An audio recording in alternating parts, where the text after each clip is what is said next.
Bonjour, bonjour, chers abonnés sur la chaîne, chers passionnés, amis des oiseaux, des canaris et des chardonnerets.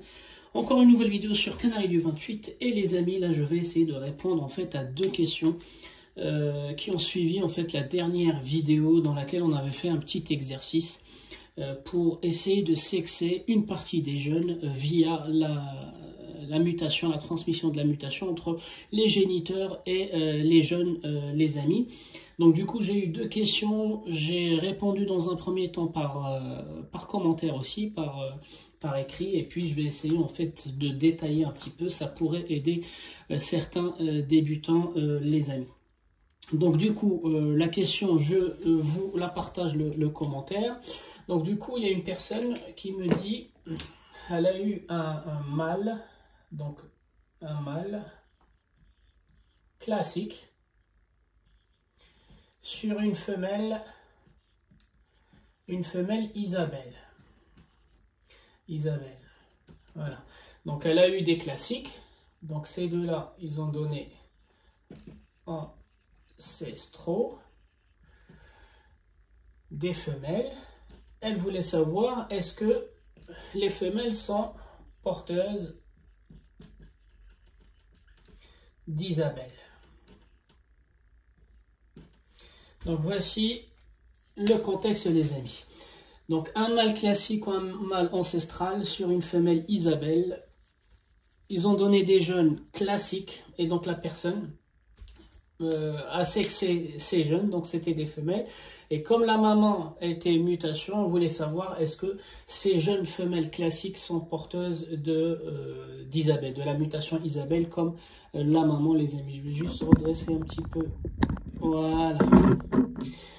Donc du coup les amis, il faut revenir, quand vous vous posez ces questions-là, il faut revenir voir le chapitre des mutations, les trois tableaux d'amortissement, les amis, où on a bien détaillé. Donc dans cette question-là, en fait, il y a minimum 3 sujets à aborder. Donc le premier sujet, Isabelle, c'est une mutation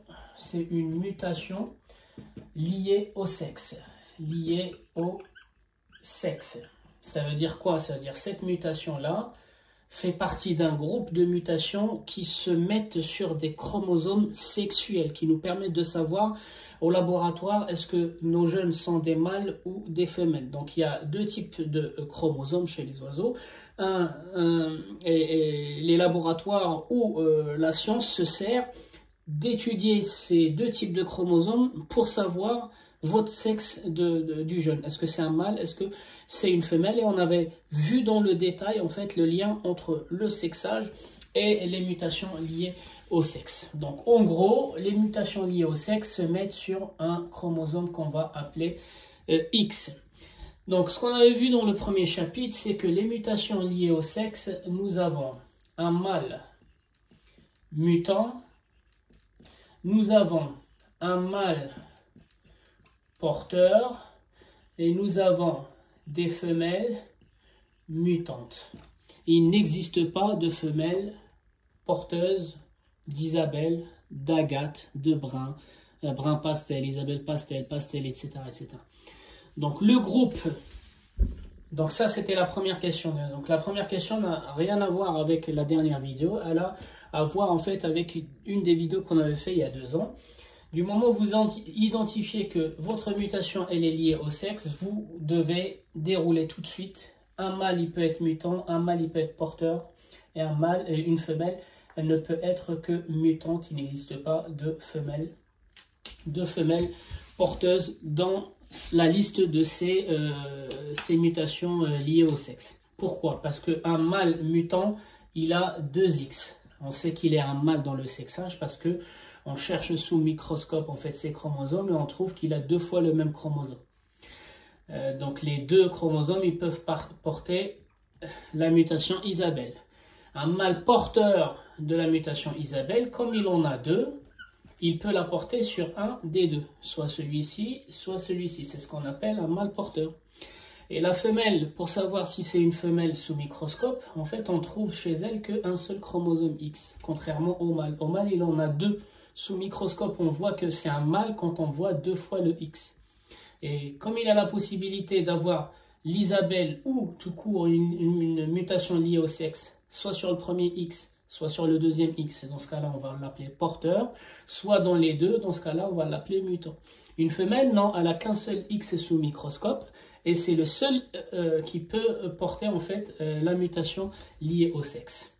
Donc, voilà, donc celui-ci ne travaille pas dans les mutations liées au sexe, il va travailler dans les mutations dominantes et dans les mutations récessives. Donc, c'est pour ça, les mutations liées au sexe, en fait, soit votre femelle elle est mutante, soit elle ne l'est pas, elle n'a aucun lien avec la mutation des parents. Donc ça c'était le premier item dans la question. Deuxième item sur la question. Les mutations liées au sexe, les amis. C'est quoi? C'est agate, on va agate aminé, lutino, mais j'ai appris récemment qu'il ne faut pas appeler lutino, mais plutôt satiné, agate satiné ou bien satiné dilué. Et en face, on a le brun. En face, on a l'Isabelle. Mais normalement, l'Isabelle ne doit pas se mettre ici, mais je vais quand même la mettre ici, là, un peu en décalé. Isabelle, et on a l'Isabelle satinée. Isabelle satinée ou bien simplement le satiné, ce qu'on appelle le satiné. Donc en face de chaque version, il va y avoir des versions pasteurisées. Donc il y a le pastel, il y a l'agate pastel, il y a le mot pastel, et il n'existe pas d'agate satinée pastel. Ici, il y a le brun pastel, je vais le noter à côté. Donc, le brun pastel. Isabelle pastel. Et il n'existe pas d'Isabelle satinée pastel ou satinée pastel. D'accord? Donc, ça, c'est la branche, ce que j'appelle des noirs. Ça, c'est la branche, ce que j'appelle des bruns. Et ça, c'est la branche, ce que j'appelle de ce qui est noir ou brun, mais pasteurisé. Ça veut dire, quand on part des mutations, croisement des mutations noires, et on veut atterrir sur des bruns, on a deux possibilités. Soit on va passer par l'Isabelle, parce que l'Isabelle, en fait, la mutation Isabelle, c'est quoi? En fait, c'est de l'agate plus le brun. Les premières souches d'Isabelle, on est parti en fait de l'agate sur du brun et on a sorti en fait des mâles qui sont porteurs, double porteurs ou porteurs. Donc soit ils pouvaient donner la mutation Isabelle directement aux filles, soit ils pouvaient donner la mutation agate et la mutation brune aux filles, les amis. Voilà, donc pour passer d'une branche brune à une branche noire, les amis, on peut soit passer par l'Isabelle, c'est pour ça que je l'ai mis au milieu, ou soit passer par les versions pasteurisées. C'est-à-dire, j'ai de l'agate, je vais passer à l'agate pastel, de l'agate pastel, je vais passer à l'Isabelle pastel, et de l'Isabelle pastel, je peux passer au brun pastel, et du brun pastel, je peux passer au brun directement. Donc, vous voyez? Donc, il y a deux possibilités, en fait, de sauter d'une branche à une autre branche. Alors, attention aussi au vocabulaire. Dans certains livres, en fait, on appelle le noir l'ancestral. L'ancestral, on appelle ça le noir. Mais dans les formations, en fait, le vrai noir, en fait, c'est ceux qui sont ici. Donc ça, c'est du vrai noir. Ils ont un minimum de brun. Ça, c'est les vrais bruns. Ils ont un minimum de noir. Et ce qu'on appelle, en fait, ancestral dans les formations, c'est bien noir plus brun, les amis. Donc il y a beaucoup de livres où on parle de noir. Aussi, en fait, c'est des différences de vocabulaire. Ça veut dire ancestral. Voilà, donc il faut, quand on lit un livre ou quand on regarde des vidéos, y compris sur ma chaîne, les amis, faites bien la distinction. C'est comme l'Isabelle diluée. L'Isabelle diluée, on l'entend jamais. Le lutino, on utilisait le mot lutino pour l'agate satinée. Or que dans certains livres, non, c'est pas du tout ça. Le lutino, en fait, c'est l'albino. Donc il faut bien comprendre. Quand on a un livre entre les mains, il faut bien comprendre ce que l'auteur il veut passer comme message. Il faut aussi le vocabulaire. Il faut maîtriser le vocabulaire avant de rentrer dans le détail, les amis. D'accord? Donc ça, c'est le deuxième item concernant cette question-là. Donc là, vous avez la liste des mutations liées au sexe. Agathe, Agathe aminée, Agathe satinée, brun, Isabelle, Isabelle satinée. Au milieu, vous avez le pastel, l'Agathe pastel, le brun pastel, le mot pastel, l'Isabelle pastel. Et puis, c'est tout. Voilà, après, je ne vais pas vous rajouter l'albatro ou l'alabatro, qui est aussi une mutation liée au sexe. Le bleu, je pense que le chardonneret azul ou le chardonneret bleu, je ne me rappelle plus est-ce qu'il est lié au sexe ou pas. D'accord? Donc le dernier item concernant cette question-là, les amis, c'est... Je vais revenir à cette question. Donc la personne se demande, est-ce que ces femelles sont porteuses d'Isabelle? On a compris que non, il n'existe pas de femelles porteuses de mutations liées au sexe. Par contre, s'il avait eu des mâles, donc s'il avait sexé ses ancestraux, ou ses classiques, il avait trouvé des mâles. Les mâles, oui, ils seraient porteurs d'Isabelle. Pourquoi? Parce que leur maman, donc le papa, il était classique, donc ils ne peuvent pas avoir Isabelle. Ils ont classique et Isabelle. Donc la maman Isabelle, le papa classique, donc les mâles, ils sont bien porteurs, classiques porteurs d'Isabelle. D'accord? Donc j'espère que là on a fait un petit retour, mais n'hésitez pas à voir aussi des vidéos ou à interagir en commentaire avec les explications, ça pourrait toujours m'aider, y compris moi les amis. Moi je me considère comme quelqu'un qui apprend toujours les amis, j'ai fait aussi des erreurs. Récemment j'ai dû corriger tous les arbres généalogiques dans mon élevage parce que j'ai appris que depuis 4 ans ou 5 ans, ce que j'appelais le brun pastel chez moi, c'était de l'Isabelle pastel. Et pourquoi c'était compliqué de savoir le brun pastel et Isabelle pastel? Parce que je travaille avec les mutations combinées, donc à savoir le jaune et la tête blanche, et donc du coup je m'éloigne du vrai brun pastel et je suis à la limite du brun pastel et l'Isabelle pastel, parce que tous mes bruns pastels ils ont les yeux rouges les amis, et j'ai appris récemment qu'un brun pastel ne peut pas avoir les yeux rouges sauf s'il est panaché. Donc les miens, comme ils combinent beaucoup de mutations, des fois je perds le phénotype. J'ai du mal à identifier est-ce que c'est un brun pastel, limite Isabelle pastel, est-ce que c'est un Isabelle pastel, limite brun pastel. Et donc et c'est pareil en fait, je suis passé des bruns pastels à l'Agathe pastel, et ça c'est pas possible si c'était vraiment du jour au lendemain. Ben non, en fait c'était de l'Isabelle pastel, parce que je pouvais passer de l'Isabelle pastel à l'Agathe pastel et de l'Agathe pastel au brun pastel les amis. Donc c'est pour ça il faut comprendre ce schéma là, et vous avez encore deux possibilités pour passer d'une branche à une autre branche, en passant par l'Isabelle ou en passant par la version pasteurisée les amis. Donc ensuite j'ai eu une deuxième vidéo, j'ai eu une deuxième question. Hop. Donc là ça c'est bien parce que ce genre de questions les amis nous pousse à faire des exercices ensemble, faire des sauts en arrière sur des chapitres ou des items un peu techniques, et ça permet aussi en fait de corriger. Même moi je peux me tromper des fois les amis. Donc deuxième question les amis, donc j'ai dû tricher là, je me suis fait un anti-sèche parce que le croisement, il y a beaucoup d'informations sur le croisement. Donc le mâle, on va noter le mâle, il m'a dit il est EMO, il est EMO panaché, donc il me dit qu'il est double facteur, on verra ça après, et il est porteur de tête blanche et d'Isabelle, plus Isabelle. Voilà. Et la femelle, il me dit qu'elle est satinée. Voilà, donc tel que c'est écrit ici, les amis, le croisement n'est pas précis.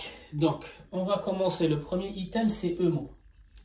Donc c'est pareil, ça aussi c'est des informations que j'ai appris récemment. Alors le vrai EMO, ce qu'on appelle la mutation EMO chez le chardonneret, c'est pas laminé. Voilà, donc laminé, c'est Agathe aminée, et le mot, c'est une mutation récessive. Voilà, donc ça aussi c'est un vocabulaire un peu... Donc ce qu'on appelait nous EMO jusqu'à aujourd'hui les amis, c'était un agate plus clair avec un dos un peu plus brun, etc. Donc la vraie appellation c'est de l'agate aminée, et le EMO en fait c'est un oiseau qui est presque tout blanc, sauf les rémiges et les rectrices et la calotte qui sont noires, et il a les yeux rouges, et la transmission de cette mutation EMO, en fait, elle est plutôt récessive. Donc, la femelle peut être porteuse de mots, le mâle il peut être aussi porteur de mots, les amis. Donc, c'est ce qui est écrit dans les livres. Mais encore une fois, en fait, on va trop vite dans le vocabulaire entre les éleveurs. Et puis, j'en profite pour aussi corriger ce qu'on m'a corrigé moi, les amis. Donc, EMO, je vais le changer, je vais l'appeler agate aminé. Voilà, donc, ce qu'il voulait dire par EMO, c'était un agate aminé. Voilà, donc panaché, il me dit double facteur. Alors les amis, quand on a une mutation dominante, qu'elle soit le jaune, que ça soit le noir, que ça soit le panaché, tant qu'on n'a pas reproduit avec les jeunes, avec le jeune concerné, on ne peut pas dire qu'il est double facteur. Vous pouvez mettre panaché sur panaché les amis, mais tous les jeunes que vous avez ne sont pas des doubles facteurs. À quel moment vous avez 100% de double facteur les amis? C'est si vos parents sont double facteur sur double facteur. Et comment reconnaître que vos parents, les parents de vos jeunes sont double facteur? Bah, il faut aussi encore que leurs parents soient double facteur. Donc ça c'est, voilà, donc à un moment donné il faut vraiment se poser les bonnes questions. Comment je peux savoir que mon panaché ou ma mutation dominante elle est double facteur? Donc moi, comme je l'ai expliqué sur la chaîne là, donc il y a deux conditions sine qua non, on ne peut pas parler d'un double facteur. Donc tout d'abord les amis, il faut que les parents soient panachés sur panaché. Donc ça sera minimum simple facteur sur simple facteur. Ils vont me donner un jeune panaché. Il peut être soit double facteur, soit ou simple facteur. Donc simple facteur sur simple facteur, c'est en fait du raisonnement par récurrence. Donc je vais partir du pire des cas, ou le cas le moins avantageux, c'est-à-dire un gène panaché sur un gène panaché, je n'aurai du double facteur que sur 25%. Et du simple facteur, je l'aurai sur 50%. Et ce même couple-là, il va me donner en fait du non panaché, non mutant. Donc non mutant à 25%. Voilà. Le problème, c'est que ceux-là, on sait le voir tout de suite. Ceux qui ne sont pas en fait panachés, on sait le voir. Dans un couple où vous avez deux panachés, quand vous avez des jeunes qui ne sont pas panachés, c'est que déjà, un de vos parents est minimum simple facteur. Et plutôt deux, excusez-moi, c'est deux qui sont simple facteurs. Et ils vont vous donner une probabilité à 25% non panachés, et vous savez que cela n'a rien à voir avec le gène de la panachure. Vous avez perdu la mutation panachée entre ces parents-là et ce groupe de jeunes que vous avez eu. Mais quand vous aurez des panachés, vous allez vous poser la question, est-ce que c'est du simple facteur? Est-ce que je suis dans le cas de 50%? Ou est-ce que c'est du double facteur? Est-ce que je suis dans le cas des 25%? Ah bah, la deuxième condition, les amis, c'est que vous devez faire reproduire vos jeunes avec des non panachés, mâle ou femelle non panachés, et vous aurez deux possibilités. Soit vous avez 100% des jeunes qui sont panachés, vous pouvez dire que vos jeunes, ils sont double facteur. Ou soit, si vous avez un seul non panaché, c'est que votre jeune est simple facteur. D'accord? Donc, premièrement, la première condition, c'est qu'il faut que les parents soient minimum panachés sur panachés. Mais on s'en fout s'ils sont double facteur ou simple facteur. Mais on part du cas où ils sont simple facteur, le minimum, bah vous allez avoir trois possibilités. Si vous avez des non panachés, c'est que ici vous avez perdu le panaché, on n'en parle pas. Si vous avez des panachés, il faut se dire, est-ce que je suis dans le simple facteur, est-ce que je suis dans le double facteur? Le double facteur ne représente que la moitié des simples facteurs. Donc quand je fais reproduire le jeune avec une femelle ou un mâle non panaché, que j'ai tous les jeunes qui sont panachés, je peux commencer à dire et parler du double facteur. Mais si je n'ai ne serait-ce qu'un seul qui n'est pas panaché, par exemple, j'ai fait 2 tours, j'ai fait 8 jeunes avec ce couple-là, le jeune avec une femelle non panachée, et j'ai 8 jeunes, 7 qui sont panachés et 1 qui n'est pas panaché, bah en fait on parle du simple facteur, les amis. D'accord? Donc la plupart des gens en fait ils mettent panaché sur panaché, et quand ils ont des jeunes panachés, ils vont penser en fait qu'ils sont double facteur. Non, c'est pas le fait de faire panaché sur panaché que vous allez déduire que vos jeunes ils sont qui sont double facteur. Non, il faut une deuxième condition, c'est que ces jeunes là vous les faites reproduire avec des non panachés, vous devez avoir 100% des panachés.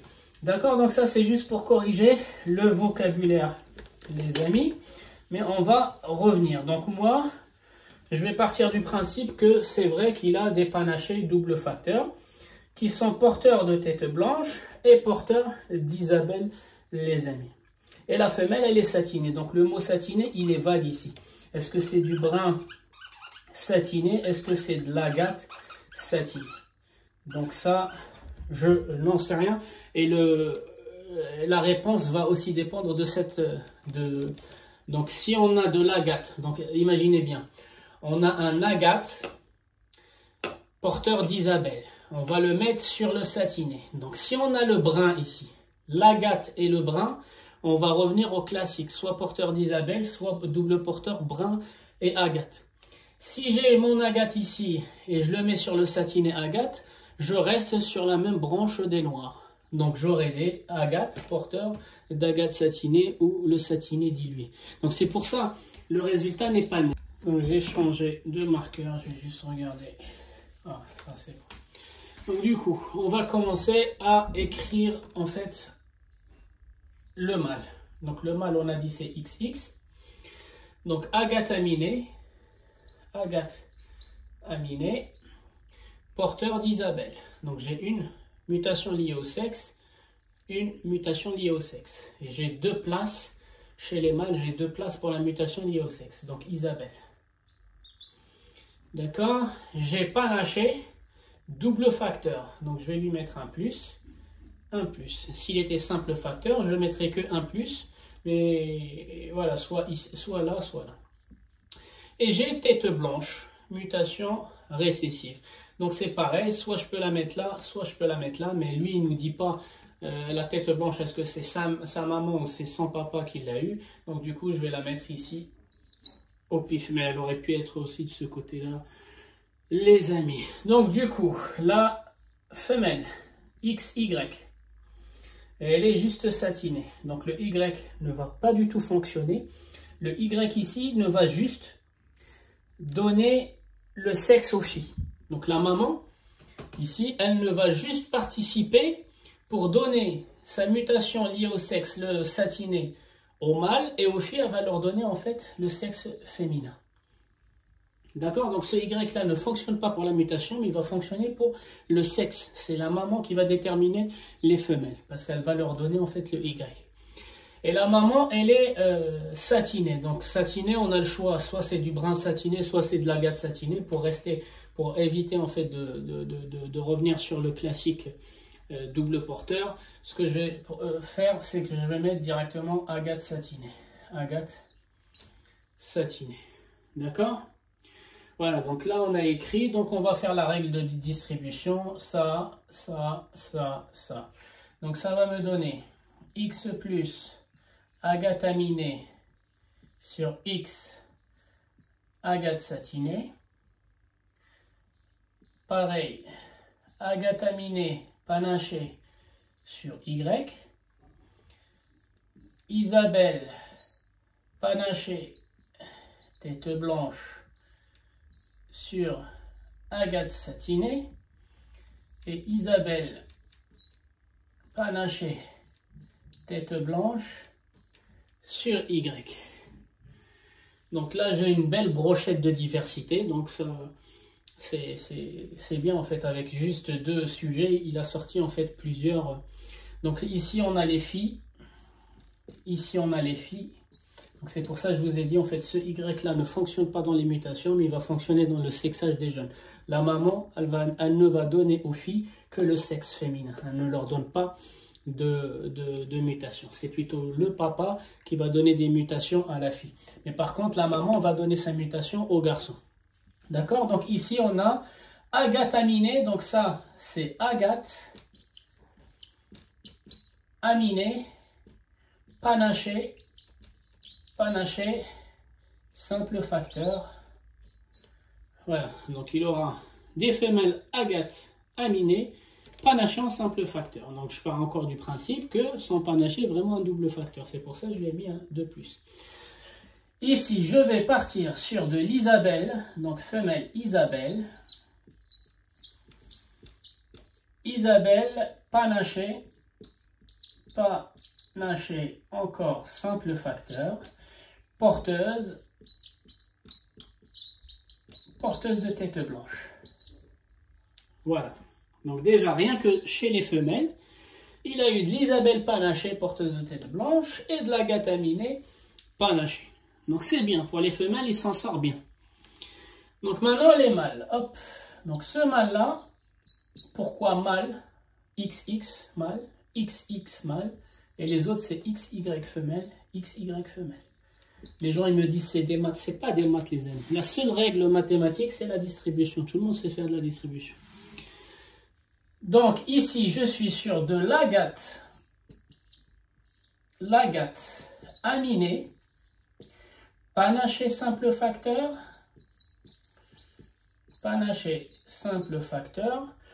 porteur d'agate satinée. Porteur agate satinée.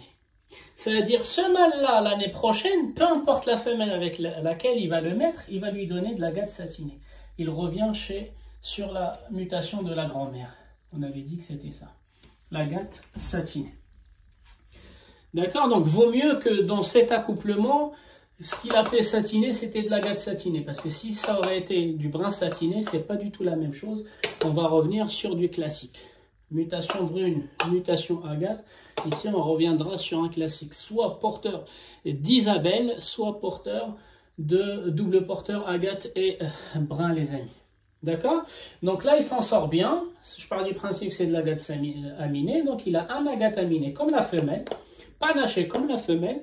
Mais lui, il a un gène caché qui est l'agate satinée. Et ça veut dire, à N+2, dans 2 ans, peu importe la femelle avec laquelle il va mettre ici, avec ce mâle-là, il aura, en fait, la grand-mère. Il aura les satinés agate.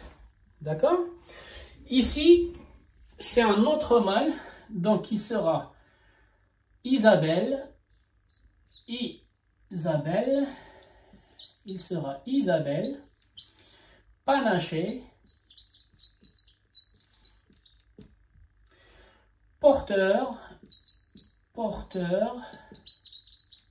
de agate satinée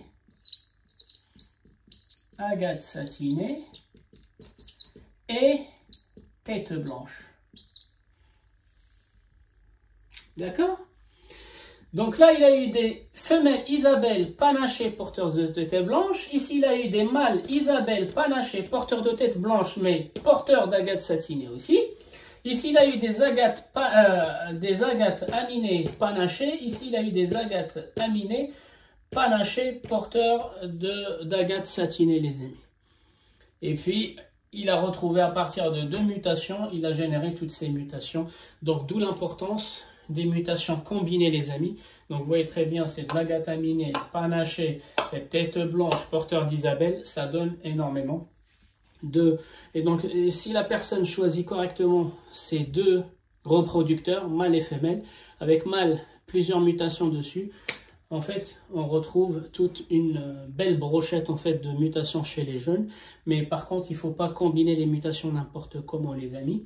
Parce que moi, cette année, à force de combiner les mutations, à partir de 2 têtes blanches, je suis redescendu en fait, sur une espèce de calotte, mais vraiment dégueulasse. Donc, ceux qui ont vu la vidéo, ils ont pu voir en fait la mauvaise qualité de la calotte. Donc 2 têtes blanches génétiquement ne peuvent donner que des têtes blanches.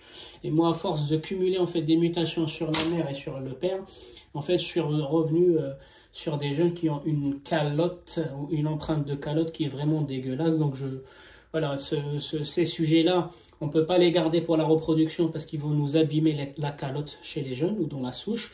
Et on ne peut pas non plus les garder dans la tête blanche parce que voilà, ils vont aussi nous abîmer ou nous parasiter les futures calottes, les amis. D'accord? Donc voilà, donc là, bien sûr, je suis parti du principe que sans mâle est double facteur. Donc si c'est simple facteur, on va enlever soit le panaché ici, soit le panaché ici. Je suis parti du principe que quand il dit satiné, c'est de l'agate satinée.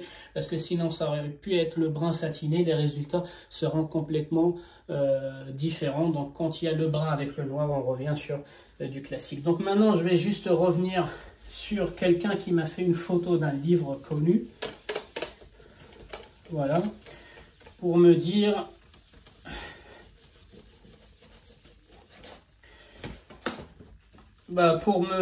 est-ce que le livre s'est trompé ou il s'est pas trompé. Donc je vais revenir, enfin lui il m'a pas cité le livre, mais le livre je l'ai là, les amis. Voilà, donc c'est Antonio Javier Sanz. Donc il y a un très très bon livre, les amis, et je vais vous montrer de quel croisement il me parlait. La question qu'il m'a posée, en fait, c'est concernant ce schéma-là et ce schéma-là aussi. En fait, ancestral, donc un mâle ancestral, classique porteur d'Isabelle sur une femelle brune, qui va donner des femelles classiques, des femelles Isabelle, ça c'est normal. Par contre, il va donner aussi des ancestraux porteurs de brun, ça c'est normal, mais par contre, il me dit, il y a peut-être une erreur, pourquoi on a des mâles bruns? Parce que Isabelle sur brun, ça ferait plutôt brun porteur d'Isabelle. Et ici, c'est la même chose. Donc, au lieu d'utiliser une femelle agate, brune, pardon, on a utilisé une femelle agate et on est retombé sur de l'agate, pas de l'agate porteur d'Isabelle.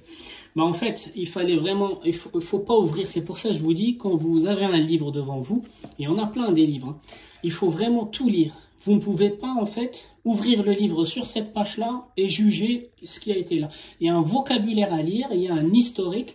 L'éleveur vous explique comment lire ces notations et l'éleveur vous explique toute la minologie utilisée dans le livre. Et ça, c'est très, très important. Beaucoup d'éleveurs aiment vraiment la lecture. Ils ont fait des efforts pour acheter des livres de lire, mais malheureusement, en fait, ils regardent des photos, ils vont directement regarder ces croisements. Ben, en fait, ce qu'il a appelé ici Isabelle Antonio, en fait, c'est pas de l'Isabelle pure souche. En fait, ce qu'il appelle ici Isabelle, c'est le retour à la souche d'origine. Ça veut dire quoi? En fait, l'Isabelle qu'on a dans ce croisement, en fait, c'était de l'agate